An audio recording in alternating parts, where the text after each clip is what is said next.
Hi guys, how are you? Dr. G, your instructor from your Spanish 111 class, again with you. See, the content of this part is interrogative words. So words, they are adjective that they are asking for a piece of information. So based on the content of this session, we have this learning objective. At the end of this session, students will be able to ask and respond questions. Keep in mind that we have the same learning objective that we had for last session, but in that part, we were asking another type of questions, and here we are with a new way to ask questions. I wanted to show you these pieces. We have como, and let me read all of them out loud. Cuál, singular version, plural is cuáles. Cuándo, cuánto, cuánta, cuántos, cuántas.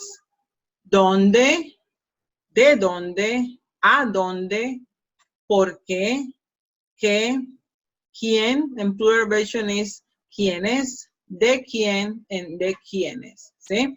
Here we have some sentences that help, but let's study a little bit which one of them and then see how familiar we are with them. First one, como. And if I mention, before I mention como, I have to show you, to tell you something. Notice the accent mark. That accent mark that each word, each interrogative word has, it has to be there. Why? There is another version. Spelling is the same. The only difference is the accent mark. In Spanish, the accent mark changes meaning. So you do communicate something different if you include or omit the accent mark, okay? So como exists without accent mark. And cuáles, they do exist without the accent mark. The same thing for the rest. So, como, we have seen it in ¿cómo te llamas? ¿Sí? How are you called? ¿Cuál and cuáles? Singular and plural. Which ones? Which, you have here, you have heard cuál and cuál es tu nombre. ¿Cuál es tu nombre?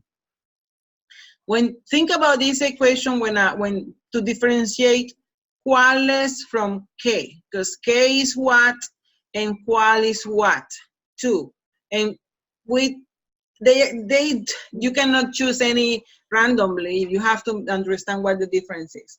The easiest way for me to help you with that is to tell you, when you ask the question ¿cuál es tu nombre?, you are talking about, you're asking which one among all the names is yours. Got it? Which one among all the names is yours?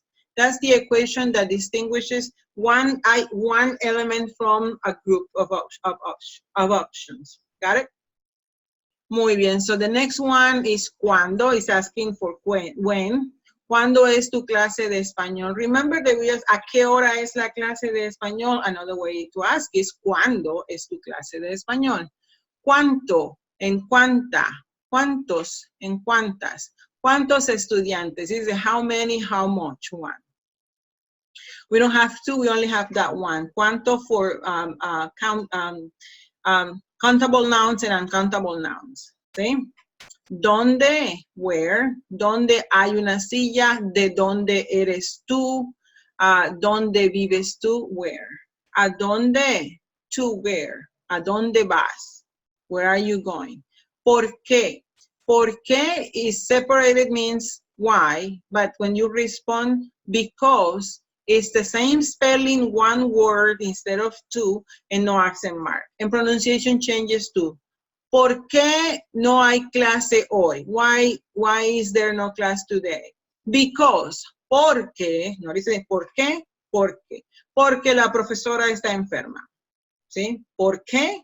Porque. ¿Por qué is why? Porque is because. ¿Qué is what? ¿Qué estudias? ¿Qué tienes? ¿Qué hay? ¿Quién es? ¿Quién es ella? This is asking for the who. ¿Quién es ella? And de quién es whose. ¿Sí? ¿De quién es el bolígrafo?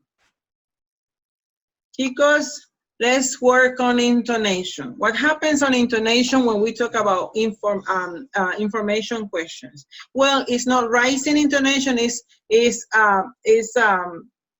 falling intonation, okay? So, ¿cómo se llama tu profesor?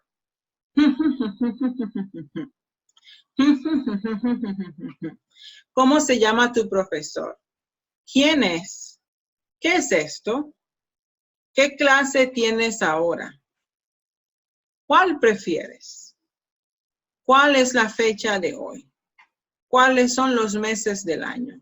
Notice that the intonation goes, it falls at the end of the sentence. See? So when you say, ¿qué tienes? Look at that. Or, ¿qué es esto? What is this? ¿Qué es esto? See? There is falling intonation. So pay attention to that because you have to formulate a question and make it sound like it's a question. And this is all for session interrogative words. Got it? Nos vemos. Chao.